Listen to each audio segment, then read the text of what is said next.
بسم الله الرحمن الرحيم. عن انس رضي الله تعالى عنه قال قال رسول الله صلى الله عليه وسلم اذا تزوج العبد فقد استكمل نصف الدين فليتق الله في النصف الباقي. رواہ البیہقی.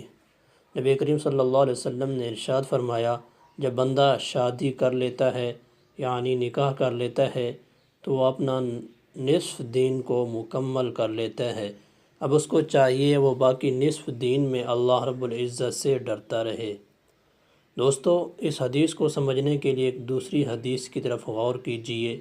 نبی کریم صلی اللہ علیہ وسلم نے ارشاد فرمایا تھا، جو شخص مجھے 2 جبڑوں کے درمیان والی چیز اور 2 رانوں کے درمیان والی چیز کی ضمانت دے دے، اضمن لہ الجنہ، میں محمد صلی اللہ علیہ وآلہ وسلم اس کو جنت کی ضمانت دیتا ہوں. تو جس آدمی نے نکاح کر لیا پاک دامنی کے ارادے سے تو اس نے ایک چیز کی ضمانت تو دے دی. اب رہ گئی باقی نصف، تو باقی نصف میں فرمایا گیا ہے اللہ رب العزت سے ڈرتا رہے، زبان والے الفاظ اس کو ایسے طریقے سے استعمال کرے اس میں کوئی ناجائز نہ ہو، جھوٹ چغلی غیبت کسی کی نہ ہو. تو دوستو، ہمارے معاشرے میں یہ بڑا مسئلہ ہے.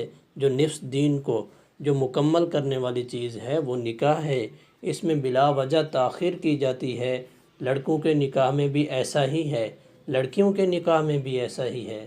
ہماری معاشرتی فارمیلٹیز ایسی ہے کہ یہ لڑکا ابھی پڑھا ہوا نہیں ہے، ابھی اپنے پاؤں پر کھڑا نہیں ہوا، لڑکی نے ابھی پڑھا نہیں ہے.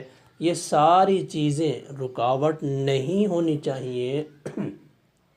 یہ ہمارے معاشرتی بگاڑ کا ایک بہت بڑا پہلو ہے کہ ہم لوگ نکاح میں دیر کر رہے ہیں، جس کی وجہ سے زنا عام ہو رہا ہے.